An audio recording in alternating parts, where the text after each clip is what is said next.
Price the lord. ಕರ್ತನ ಪರಿಶುದ್ಧ ನಾಮಕ್ಕೆ ಮಹಿಮೆಯಾಗಲಿ. ದೇವರು 5 ತಿಂಗಳು ನಮ್ಮನ್ನ ಕಣ್ಣಿನ ಮಣಿಯಾಗಿ ಕಾದು ಈ 6ನೇ ತಿಂಗಳಿಗೆ ಕಾಲಿಡಲು ದೇವರು ಕೊಟ್ಟಂತ ಕೃಪೆಗಾಗಿ ದೇವರಿಗೆ ಸ್ತೋತ್ರ. ಇದನ್ನು ಕೇಳುವ ಎಲ್ಲ ದೇವ ಜನರಿಗೆ ಕರ್ತನು ಈ ದಿನದಲ್ಲಿ ಒಂದು ವಾಗ್ದಾನವನ್ನು ಕೊಟ್ಟಿದ್ದಾನೆ.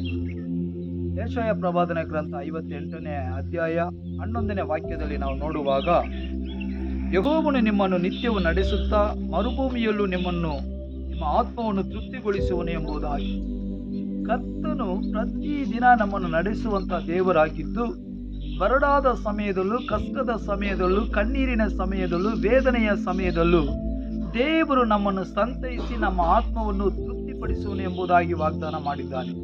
ಇದನ್ನು ಕೇಳುವ ಪ್ರೀತಿಯ ನನ್ನ ಜನರೇ, ನಿಮ್ಮೆಲ್ಲರಿಗೂ ಕರ್ತನು ವಿಶೇಷವಾದಂತಹ ಆಶೀರ್ವಾದವನ್ನು ಕೊಡಲು ದೇವರು ಶಕ್ತನಾಗಿದ್ದಾನೆ. ನಾನು ನಿಮಗಾಗಿ ಪ್ರಾರ್ಥನೆ ಮಾಡುತ್ತೇನೆ. ದೇವರು ನಿಮ್ಮನ್ನು, ನಿಮ್ಮ ಕುಟುಂಬಗಳನ್ನು ಕರ್ತನು ಸದಾಕಾಲವೂ ಆಶೀರ್ವದಿಸಲು ದೇವರು ಶಕ್ತನಾಗಿದ್ದಾನೆ. ಪರಲೋಕ ತಂದೆಯಾದ ದೇವರೇ, ಈ ಜೂನ್ ತಿಂಗಳಿಗಾಗಿ ನಿಮಗೆ ಸ್ತೋತ್ರ. ಇದನ್ನು ಕೇಳುವ ಪ್ರತಿಯೊಂದು ಮಕ್ಕಳನ್ನು ಕರ್ತನು ತಾಮೇ ನೀನು ಆಶೀರ್ವದಿಸು. ನಿನ್ನ ಕೃಪೆ, ನಿನ್ನ ದಯೆ ಯಾವಾಗಲೂ ಅವರನ್ನು, ಅವರ ಕುಟುಂಬವನ್ನು, ಅವರ ಕೆಲಸದ ಮೇಲೂ ನಿನ್ನ ಕೃಪೆ ಇರಲಿ ಸ್ವಾಮಿ. ಪ್ರತಿಯೊಬ್ಬರನ್ನು ಆಶೀರ್ವದಿಸಿರಿ, ಬಲಪಡಿಸಿರಿ. ಯೇಸು ಕ್ರಿಸ್ತನ ನಾಮದಲ್ಲಿ ತಂದೆಯೇ, ಆಮೆನ್.